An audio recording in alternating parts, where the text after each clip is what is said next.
ഈ ദുനിയാവിൽ സുഖമായി സ്വസ്ഥമായി ജീവിക്കണമെങ്കിൽ ഇസ്ലാമിന്റെ നിയമങ്ങളെയും നിർദ്ദേശങ്ങളെയും അനുസരിക്കൽ നിർബന്ധമാണ്.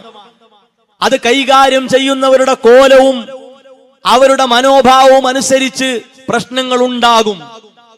അതിൽ യാതൊരു സംശയവുമില്ല. ആ പ്രശ്നങ്ങൾ ഉണ്ടാകുമ്പോൾ റസൂലുള്ളാഹി സ്വല്ലല്ലാഹു അലൈഹി വസല്ലമ അവിടുത്തെ വാക്കിലൂടെ വിശുദ്ധ ഖുർആനിന്റെ ആയത്തുകൾ ഓതി ഉത്തമ തലമുറയിൽ ഉള്ളവരെ പഠിപ്പിച്ചത്, അവർ എടുത്ത നിലപാട് അതെന്താണെന്ന് കൃത്യമായി പരിശോധിക്കാനും അന്വേഷിക്കാനുമുള്ള അവസരങ്ങളും സൗകര്യങ്ങളും നമ്മുടെ മുമ്പിലുണ്ട്. അതെല്ലാം സത്യസന്ധമായി ഉപയോഗിച്ച് ഇതായിരുന്നു സ്വഹാബത്തിന്റെ നിലപാട്, ഇതായിരുന്നു അവരെ പിൻപറ്റി വന്നവരുടെ നിലപാട്, ഇതായിരുന്നു അവർക്ക് ശേഷം വന്നവരുടെ നിലപാട്.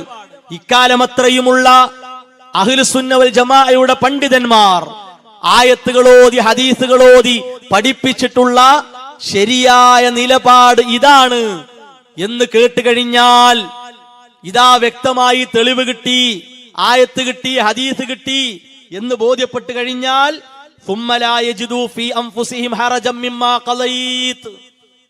ആ വിധിയുടെ മുമ്പിൽ പിന്നെ മനക്ലേശം പാടില്ല.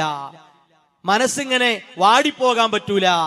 ഞാൻ തോറ്റുപോയല്ലോ, ഞാൻ ഇതുവരെ തർക്കിച്ചത് വെറുതെയായല്ലോ, എന്റെ വില കുറയുമല്ലോ, ആ നിലക്കുള്ള ചിന്തകളോ അലട്ടലുകളോ തോന്നലുകളോ ഉണ്ടാകാൻ പാടില്ല. മറിച്ചെന്ത് വേണം? വയുസല്ലിമൂ തസ്ലീമാ.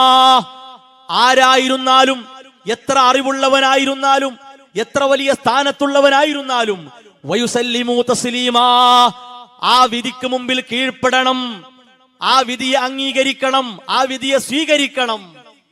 ഈ നിലപാടെടുക്കാതെ വിശ്വാസികളാവുകയില്ല എന്ന് ആണയിട്ട് ആരാ പഠിപ്പിച്ചത്? അല്ലാഹു സുബ്ഹാനഹു വ തആല.